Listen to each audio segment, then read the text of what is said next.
In the quiet cellars of Golden Harvest, a glass of rare wine shatters against the cold stone floor as Mr. Thomas collapses. The future of a legendary vineyard hangs in a delicate balance, but the real storm is not the heart attack or the disease killing the vines.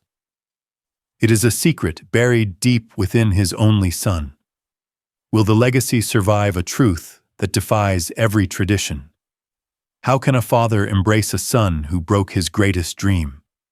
And what happens when the savior of the ranch is the one person no one expected? Please support us by subscribing to our channel for the full story. Chapter 1. The Call from the Golden Valley. The morning sun rises over the hills of Napa Valley. It paints the landscape in shades of amber and gold. At the center of this beauty lies Golden Harvest. This is not just a vineyard, it is a kingdom of vines. Miles of green leaves rustle in the gentle California breeze.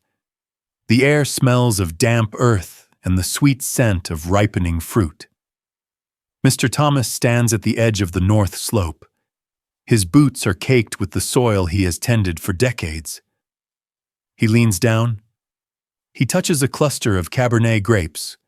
They are deep purple, heavy with juice. Thomas sighs. He feels the weight of the harvest, but he also feels the weight of time. His hands are rough, weathered like the bark of the ancient oak trees lining the property. He looks across the valley. The estate is prosperous. The cellars are full of award-winning wine. Yet, inside the grand stone house, the hallways are too quiet. The dinner table is too large for one man. Thomas is a traditional man, a man of the land. He believes that a legacy is only as strong as the person who carries it next. He looks at his shadow on the ground. It seems longer than it used to. He is getting older. His knees ache in the morning. His heart feels a strange, lingering heaviness. It is not a physical pain, not yet. It is the worry of a father, thousands of miles away. The world sounds different. New York City is a roar of sirens and taxi horns. Lucas walks down Fifth Avenue. His suit is sharp. His phone is glued to his ear. He is talking about metrics, target audiences, global brand awareness. He is successful, the youngest director in his firm. But when the screen on his phone lights up with his father's name, he stops. He finds a quiet corner in a crowded coffee shop. He takes a deep breath before answering. "Hello, Dad?" "Lucas." The voice on the other end is gravelly, deep, rooted in the earth. "The grapes are looking good this year," Thomas says. "The sugar levels are perfect. The best I have seen in a long time." "That is great news, Dad," Lucas replies.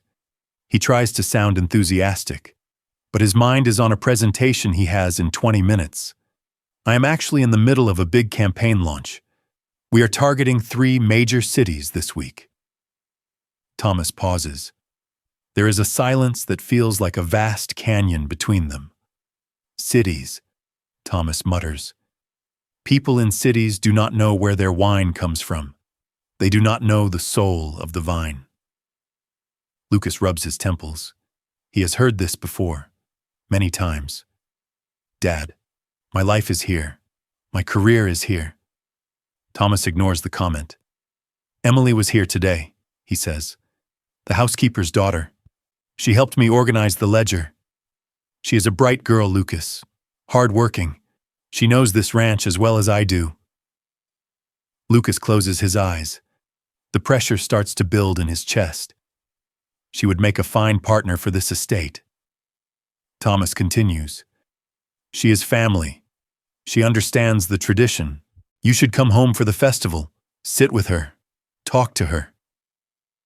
Lucas watches the rain hit the window of the cafe. "I cannot, Dad. The schedule is just too tight. Maybe next month. Always next month," Thomas says. His voice is not angry. It is just tired. The vines do not wait for schedules, Lucas. They grow, they ripen, they die, and then the winter comes. I am not getting any younger. I need to know the golden harvest is in good hands. I will call you later, Dad, Lucas says quickly. I have to go. He hangs up.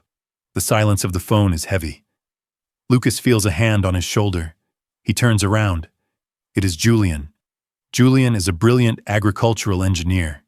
He is also the man Lucas loves.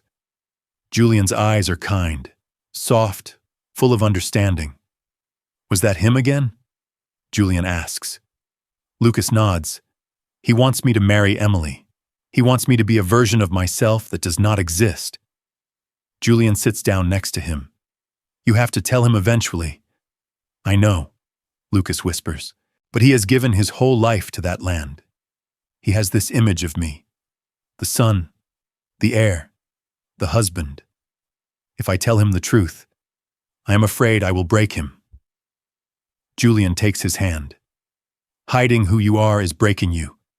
Back in California, the sun is setting. The sky is a bruise of purple and orange. Thomas walks back to the house. He sits in his leather chair in the library. On the mahogany desk sits a silver frame. He picks it up. It is an old family photo. Thomas stands in the middle. His late wife is smiling beside him. A young Lucas is sitting on his shoulders, pointing at the vines, laughing, in that photo. Everything was simple. The path was clear. Thomas traces the image of his son with his thumb. He remembers the day Lucas left for college. He thought it was just for a few years. He thought the city would get old. He thought the pull of the soil would be stronger than the pull of the lights. He was wrong. Thomas looks out the window. The shadows are stretching over the vineyard. He prays for the strength to see the legacy continue. He believes in his son. He believes in the land. He believes that everything will fall into place. He just needs Lucas to come home. He places the photo back on the desk. He leans his head back and closes his eyes.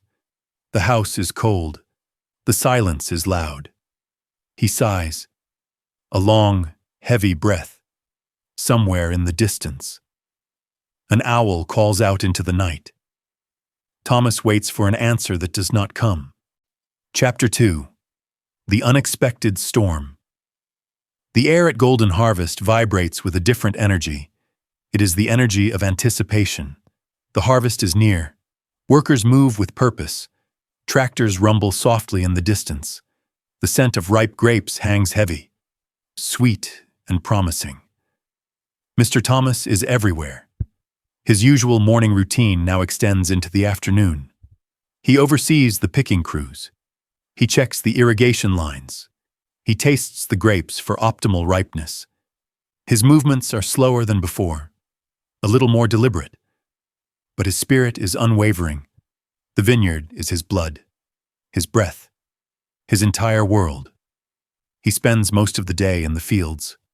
Then, as the sun begins its slow descent, he heads towards the heart of the estate, the historic wine cellar.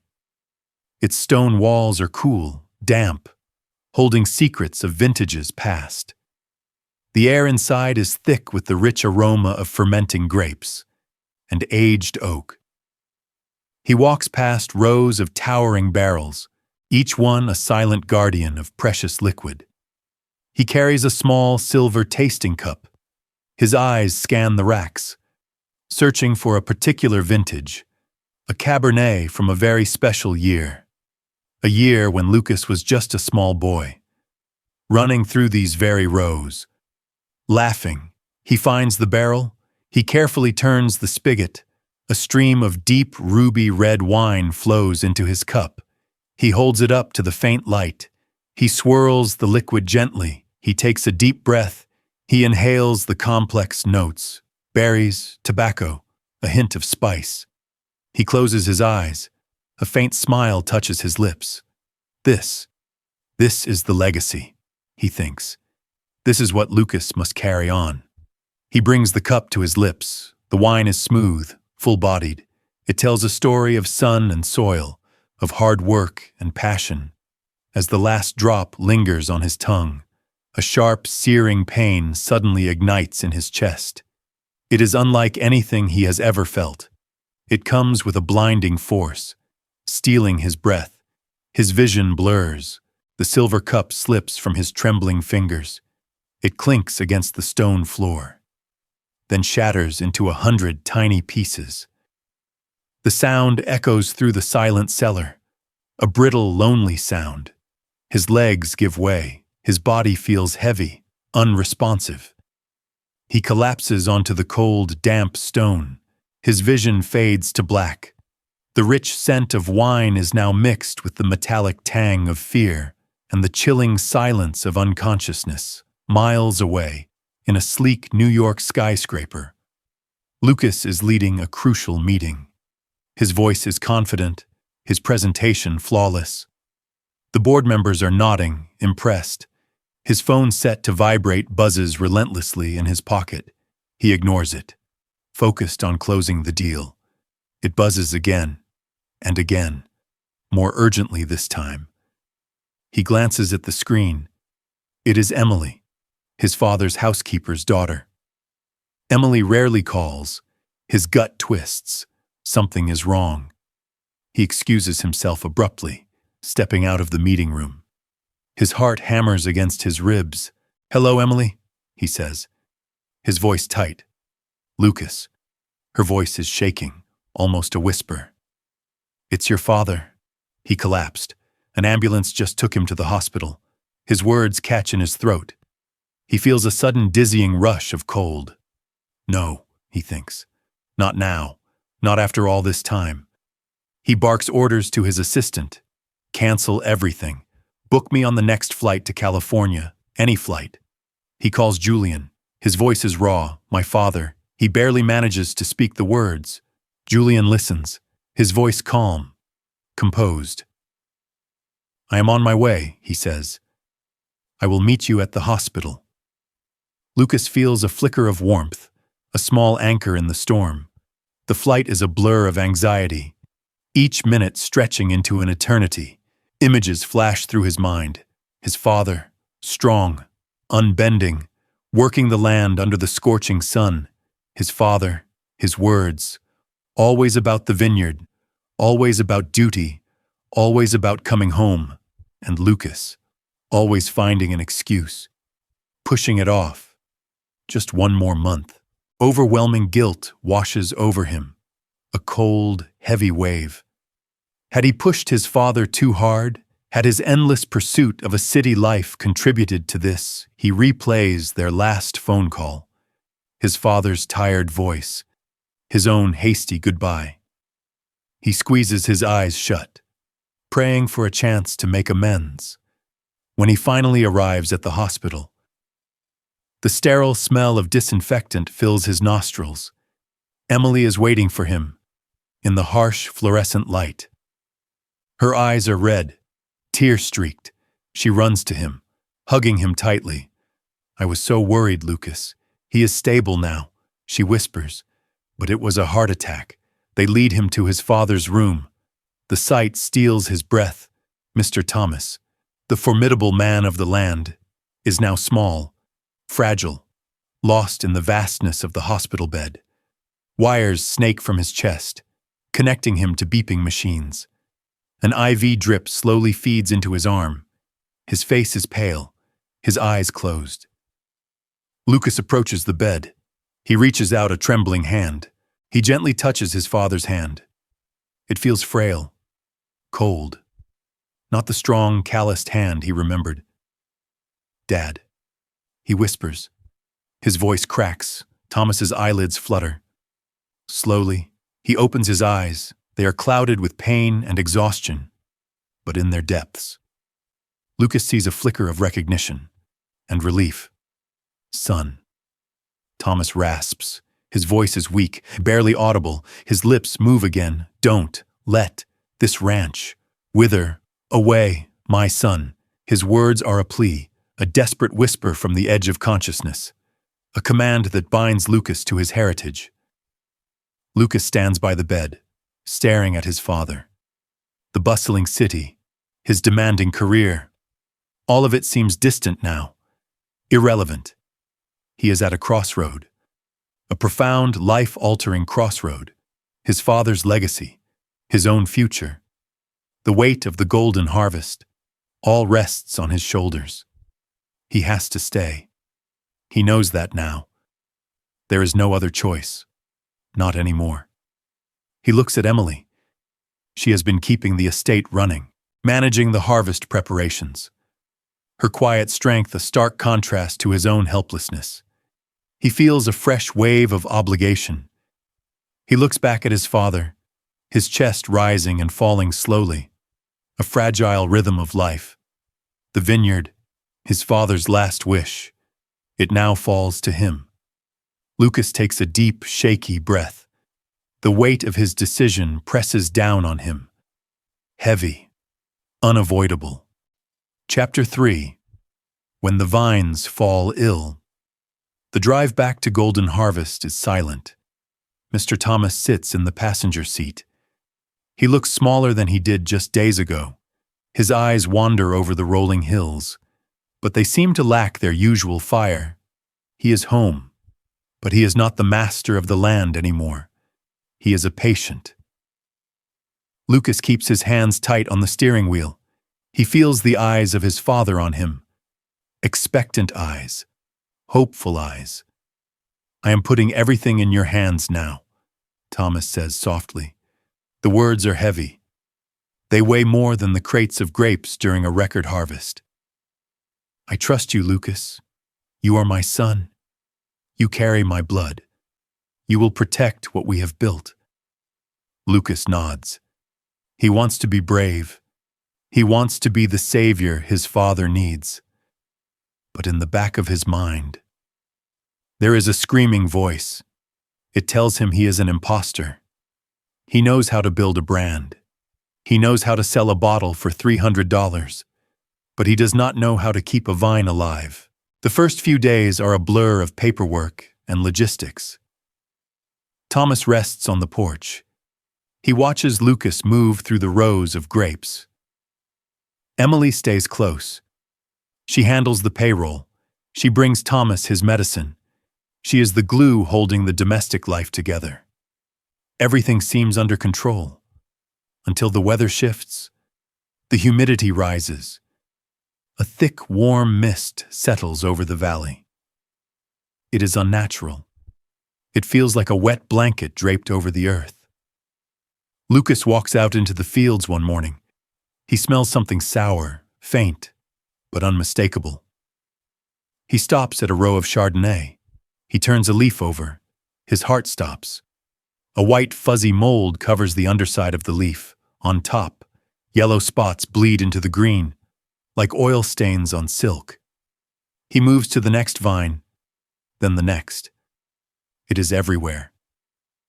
Downy mildew, the silent killer of the vineyard.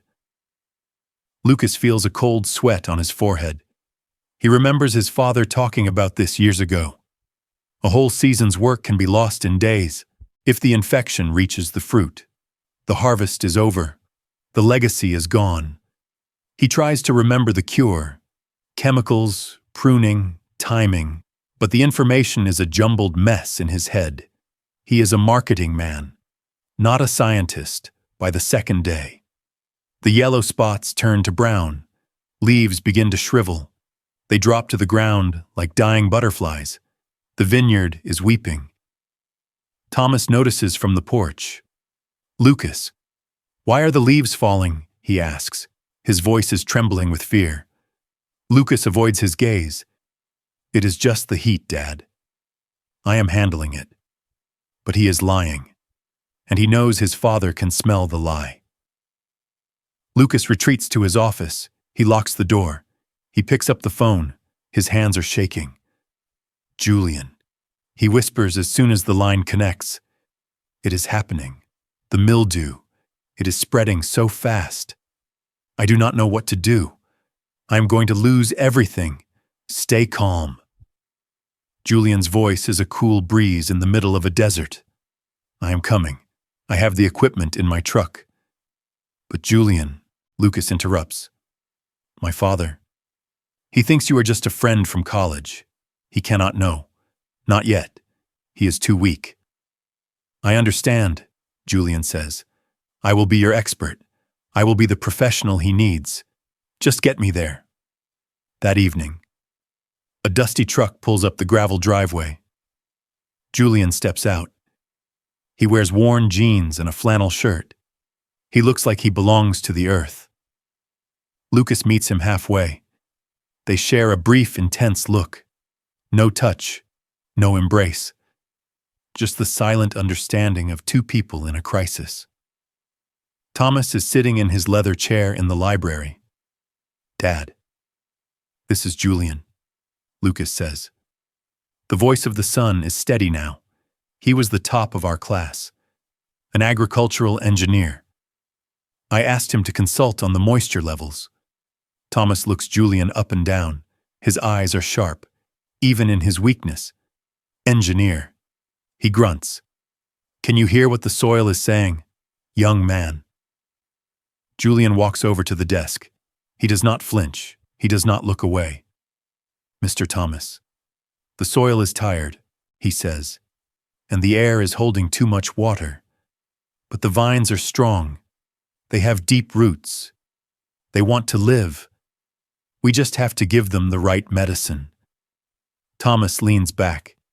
He sees the confidence in Julian's eyes. He sees the steady hands. He likes the way Julian speaks of the vines as living things, not just products. Lucas was right about you, Thomas says. Go, save them. Do whatever my son tells you.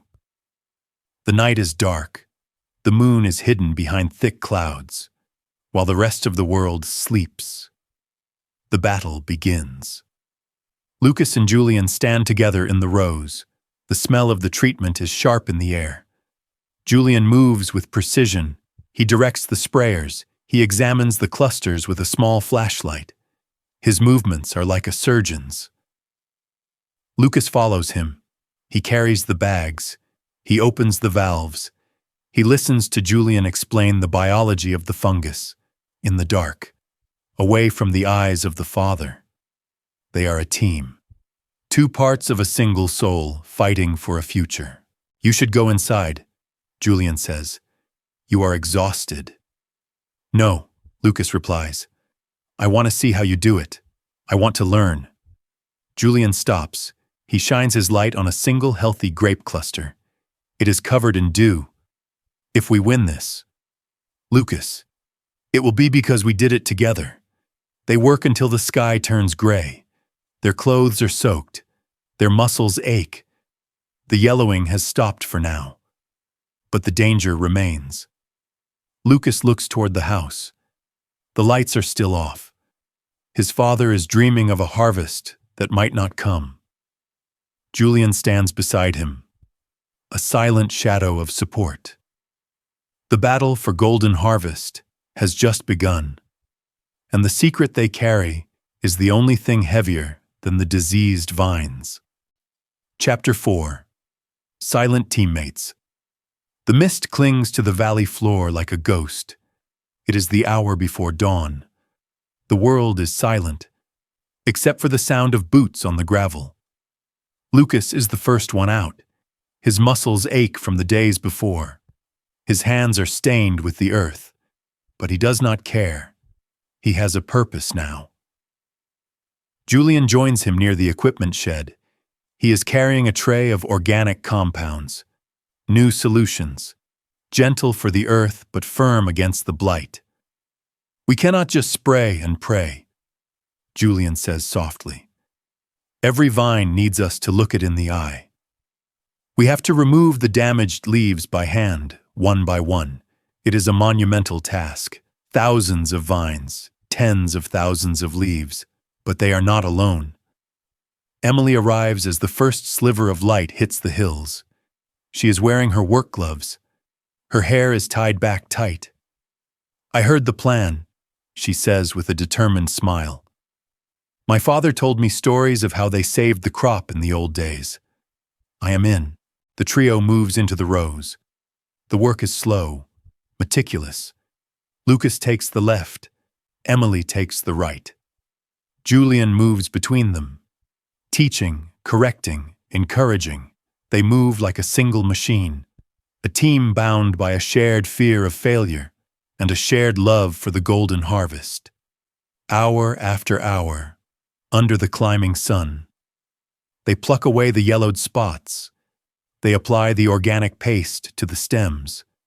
Their clothes become damp with sweat.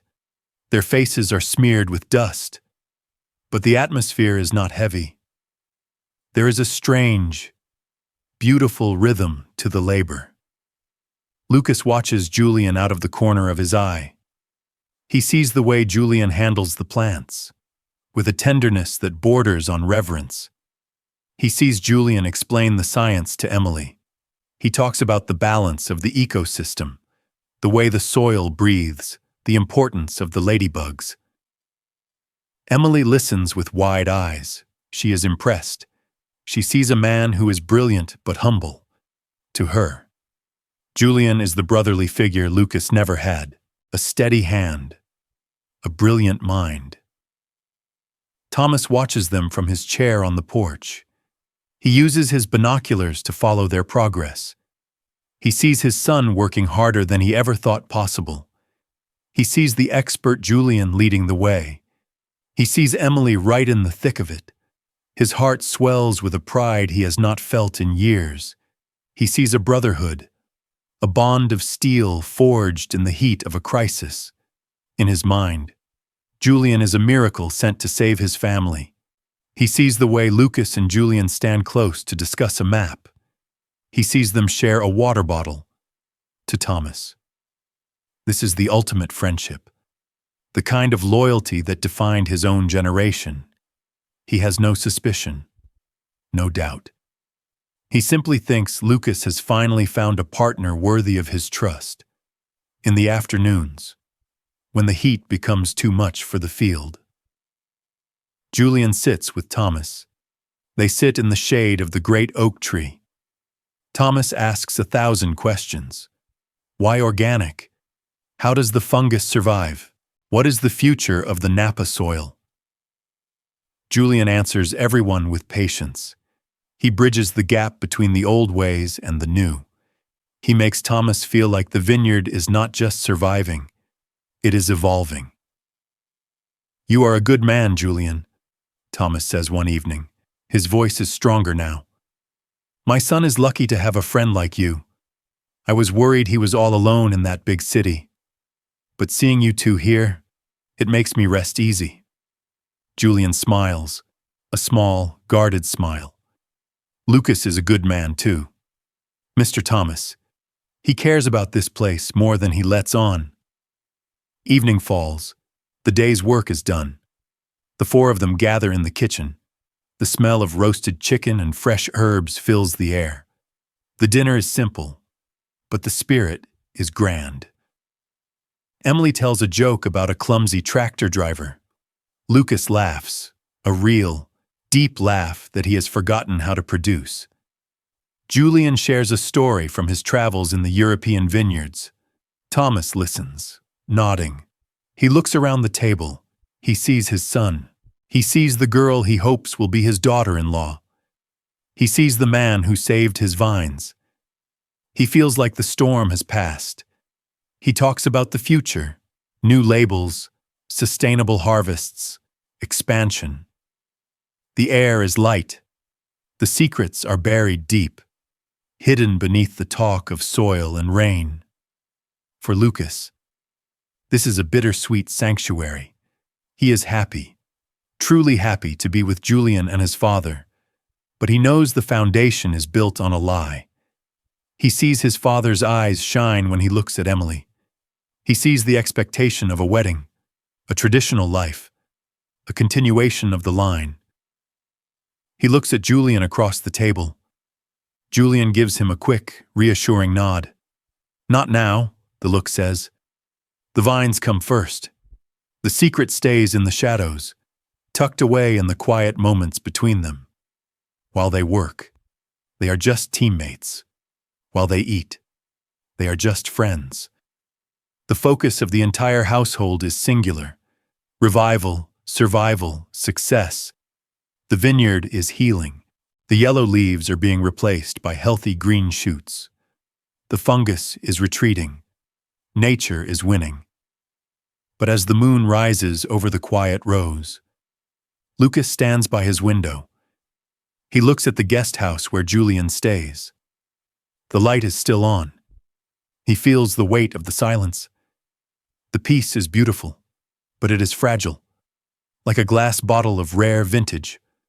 One wrong move, one loud word, and it could all shatter. For now, he will take the silence. He will take the brotherhood. He will take the shared meals and the long days. He will be the son his father wants him to be. While Julian remains the expert the ranch needs, they are the silent teammates of Golden Harvest, working in the light, hiding in the dark, waiting for the day when the truth will have to grow, just like the vines.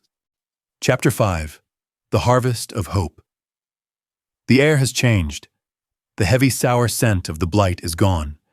In its place is the smell of victory, sweet, deep, the fragrance of sugar and sun-soaked skin. The vineyard is no longer weeping. It is singing. Under Julian's watchful eye, a miracle has occurred. The organic treatments worked. The meticulous pruning saved the heart of the crop. The vines have surged back with a fierce, vibrant green. They look stronger than ever before, as if the struggle itself gave them a new will to thrive. The harvest begins at dawn. It is the busiest season anyone at Golden Harvest can remember. Pickers move through the rows like a rhythmic tide. Snip, drop. The sound of grapes hitting the plastic bins is a steady drumbeat. Lucas is there in the thick of it. His hands are stained purple. His back is sore. But he feels a surge of adrenaline he never found in a boardroom. Julian manages the crush pads with surgical precision. He monitors the temperature. He checks the brix levels. The sugar content is off the charts. The quality of the fruit is pristine. Record-breaking. Bountiful. A harvest that will be talked about for generations. In the quiet of the cellar, Julian begins his real work. He sits among the barrels with Thomas. The old man is much stronger now. His color has returned. His eyes sparkle as he watches Julian blend the liquids. Julian is doing something bold. He is taking the traditional, robust methods of Thomas, and he is refining them with modern, technical precision. The old world meets the new. "Try this, Mr. Thomas," Julian says. He hands a glass to the old man. Thomas swirls. He sniffs. He tastes. A look of pure wonder crosses his face. "It has the soul of my grandfather's wine," Thomas whispers. "But it has a clarity I have never been able to achieve. This is a masterpiece." Thomas is overwhelmed with pride. He looks at Lucas, who is leaning against a barrel covered in dust and juice. He looks at Julian, the man who saved his life's work. "I want the world to see this," Thomas declares.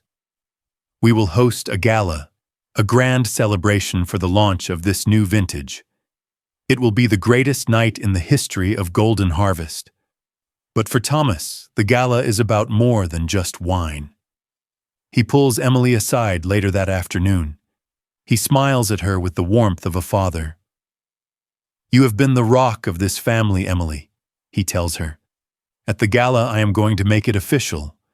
I am naming Lucas as my sole successor, and I will announce your engagement. It is time we secure the future of this land." Emily blushes. Her heart is full of excitement. She has spent her life in the shadow of this great house. Now she feels she is finally stepping into the light. She begins the preparations with a joyful energy. Caterers are hired. Lights are strung across the oak trees. The silver is polished until it gleams like the moon. She truly believes this is the beginning of a perfect new chapter for everyone. For Lucas and Julian, however, the air feels thin. The festive atmosphere is a heavy shroud. Every time they see a worker hanging a banner, their stomachs knot. They meet in the shadows of the fermentation room. The silence between them is thick with dread. "He is going to announce it, Julian," Lucas whispers. His voice is raw with anxiety. He told Emily. "He is going to tell the whole valley that we are getting married." Julian leans against the cold steel of a tank. His face is pale in the dim light. "We cannot let him do that, Lucas. It would be a lie told to the whole world." "I know," Lucas says. He closes his eyes, but look at him. He is so happy. He is so proud of the harvest. If I tell him now, I destroy his greatest moment. If I wait, I humiliate him in public. Julian takes Lucas's hand. His grip is firm. The truth is never easy. But we have lived in the dark for too long. The ranch is saved. The harvest is in. Now we have to save ourselves. The days leading up to the gala are a blur of frantic activity. Lucas moves like a ghost through his own home. He watches Emily sew a new dress. He watches his father practice his speech in front of the mirror. Every laugh from the kitchen feels like a needle. Every celebratory toast feels like a betrayal. The weight of the secret is a physical burden. It makes his footsteps heavy. It makes his sleep fitful. Thomas is oblivious to the tension. He is lost in a dream of legacy. He walks the rows of the vineyard at night, whispering to the vines. He feels the cycle is complete. The sun has returned. The land is healed. The family is growing. He believes he has finally won the battle against time. The evening of the gala arrives. The valley is bathed in a soft lavender light. The driveway is lined with luxury cars. The sound of a string quartet drifts through the vines. Hundreds of guests arrive in their finest attire. The laughter is bright. The wine flows freely. The new blend is the star of the night. People rave about the flavor. They toast to the brilliance of the young marketing director and the mysterious expert. Lucas stands on the edge of the crowd. His suit feels too tight. His collar is choking him. He looks at Julian, who is standing near the bar. Julian looks back, a steady, unwavering gaze. "This is it," the look says. "There is no more running." Emily approaches Lucas. She looks beautiful in her lace gown. She takes his arm and beams at the guests. "Isn't it wonderful, Lucas?" she says. "Everything we worked for. It's finally happening." Lucas tries to smile, but his face feels like stone. "Yes," he manages to say. "Everything." Thomas walks to the center of the makeshift stage under the oldest oak tree. He taps his glass. The crowd falls silent. The crickets in the distance seem to stop their chirping. The only sound is the rustle of the leaves in the night breeze. Thomas looks out at his friends, his neighbors, and his son. His face is glowing with a profound fatherly love. "My friends," Thomas begins. His voice is strong, resonant. "Tonight we celebrate a miracle, we celebrate the earth, and we celebrate the future." Lucas feels his heart hammering against his ribs. The moment of joy has arrived, and with it, the terrifying shadow of the truth. The secret that has been hidden in the rows of grapes is about to be dragged into the light. The harvest of hope is complete, but the harvest of the heart is just beginning. Chapter 6. A Confession Under the Moonlight. The gala is a sea of light and laughter. Golden lanterns hang from the ancient oak trees. They cast a warm glow over the faces of the valley's most distinguished guests. Crystal glasses clink. The scent of the new vintage is everywhere. It is a night of triumph, a night of celebration. Thomas stands at the center of the garden. He looks at his son. He looks at Emily. His chest swells with a pride that feels almost too big for his body. He taps his silver spoon against a crystal glass. The sound is sharp, clear. The laughter dies down. The quartet stops playing. Hundreds of eyes turn toward the man who built Golden Harvest. "My friends," Thomas begins. His voice is resonant, full of emotion. "This land has seen many seasons.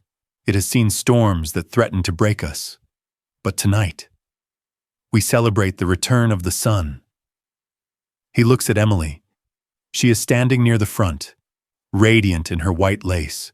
This young woman has been the heartbeat of this estate. She has cared for me. She has cared for the vines. And she has stolen the heart of my only son. The crowd erupts in cheers. Thomas raises his hand for silence. "Tonight, I am proud to announce that the future of Golden Harvest is secure. I am naming Lucas as my successor. And very soon, we will gather here again to celebrate a wedding that will unite our families forever." The applause is deafening. Emily beams. Her eyes are shining with tears of joy. But Lucas feels like he is standing at the edge of a cliff. The world is spinning. The air is freezing. He looks at Julian. Julian is standing in the shadows. His face is calm, but his eyes are fixed on Lucas. The look is simple. It is time. Lucas walks toward the microphone. Every step feels like lead. The crowd quietens, expecting a speech of gratitude, a speech of a happy groom. Lucas grips the edge of the podium. His knuckles are white. His face is pale as the moonlight. "Thank you, Dad." He starts. His voice is low, trembling. "Thank you for this land. And thank you, Emily, for everything you have done for my father. You are a part of this family. You are a sister to me in every way that matters." A murmur ripples through the crowd. "A sister." Thomas frowns slightly. His glass stops mid-air. "But I cannot marry you, Emily," Lucas says. The words are clear now, final, because I cannot build a life on a lie. My heart does not belong to a bride. It belongs to someone who has been standing by my side through the darkest hours of this harvest. The garden becomes a tomb. The only sound is the wind in the vines. Thomas stands frozen. His hand begins to shake. The wine in his glass ripples. "My heart," Lucas continues, his voice growing stronger with every breath, "belongs to Julian, the man who saved this vineyard, the man who saved my father's life. He is not just an expert, he is my partner, and I love him." A shockwave hits the guests. Gasps ring out. Someone drops a plate. The sound of breaking china is like a gunshot. Emily is stunned. She stands motionless, her mouth slightly open. The dream she was building just moments ago has evaporated into the night air. Thomas feels the world tilting. His vision blurs. The blood rushes to his ears. He feels his knees weakening. The glass in his hand is about to fall. But suddenly, a strong hand grips his shoulder. It is firm, steady, warm. Julian has moved from the shadows. He is standing right beside the old man. He does not look at the crowd. He does not look at Lucas.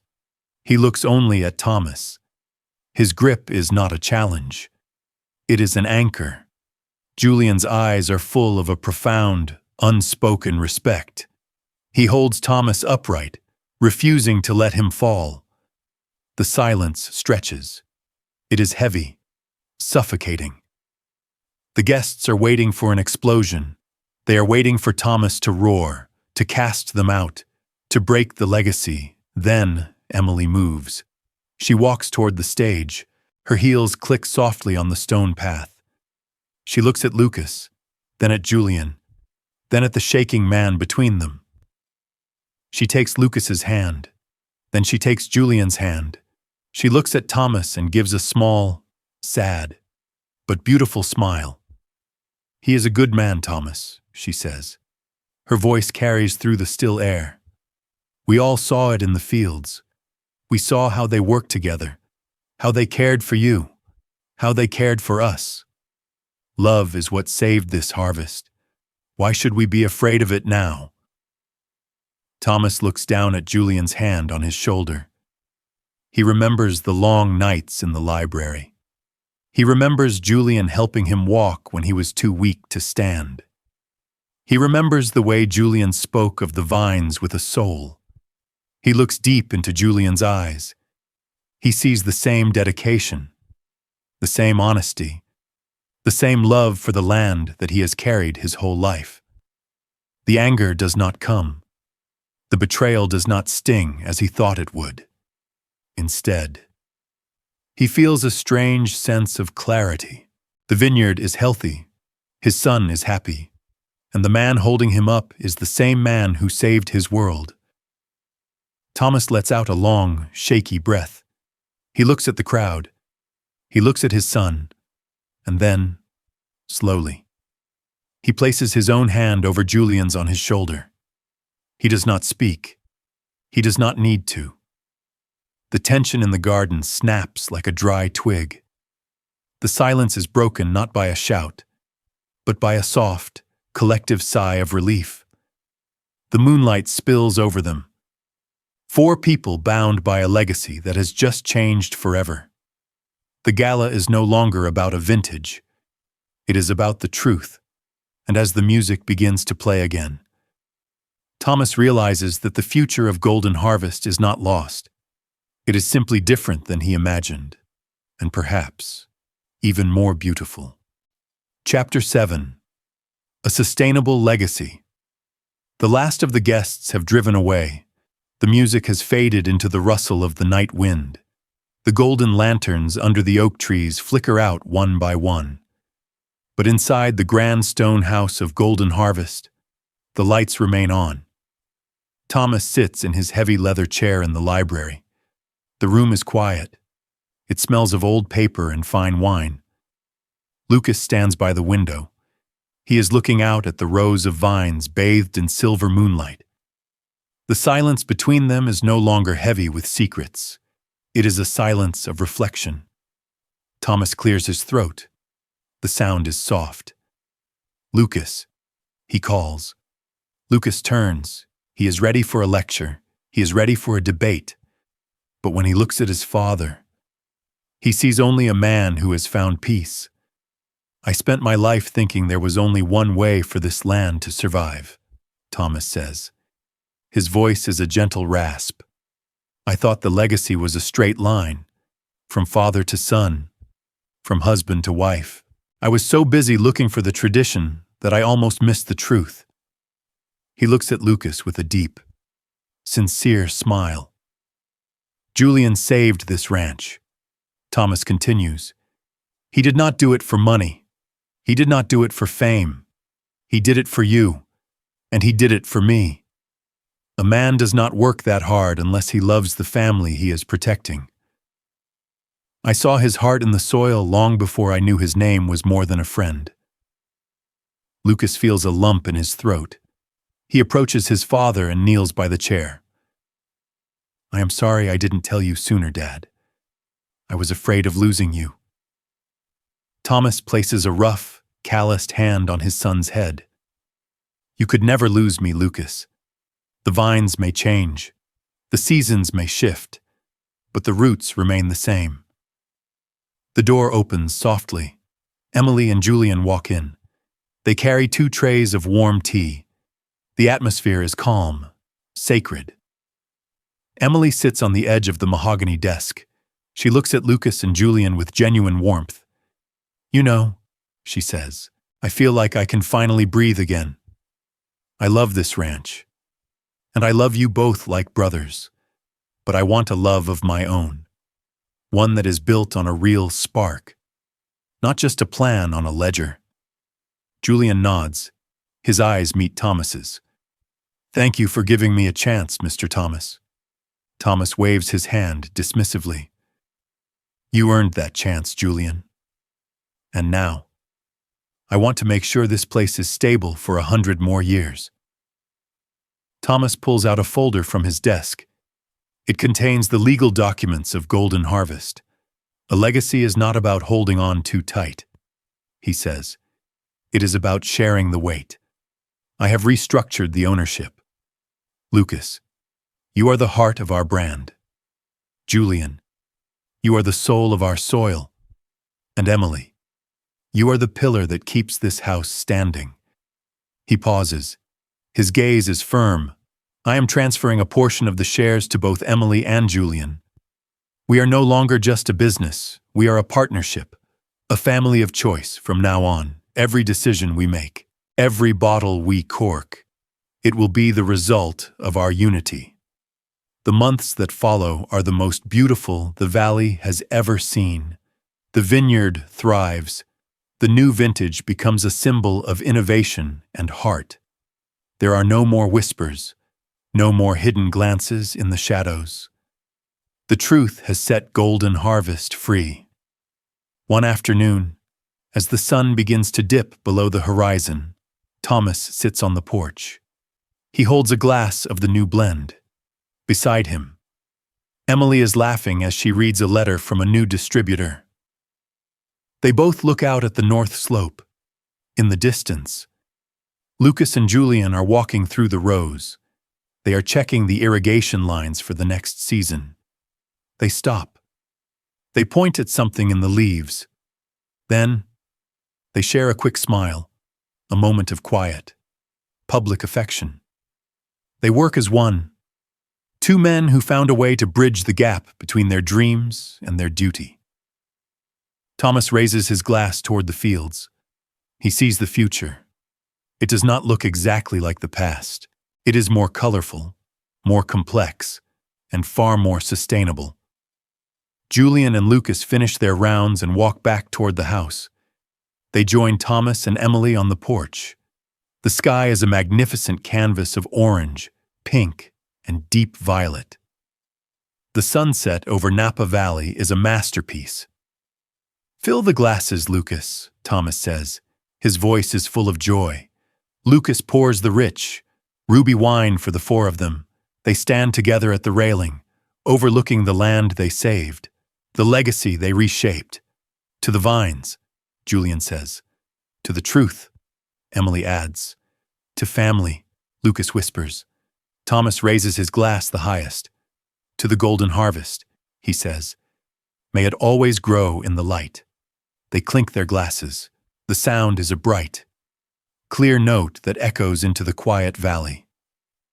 The four of them stand in a line, silhouettes against the fading light. A family bound by more than just blood. A ranch no longer burdened by secrets, only filled with the warmth of a new beginning. In the end, the most beautiful harvest is not the fruit of the vine, but the courage to be true to those we love. This story reminds us that true love knows no boundaries and no limits, blooming wherever there is honesty and a shared soul. Family is defined not just by blood, but by the people who stand by us through every storm.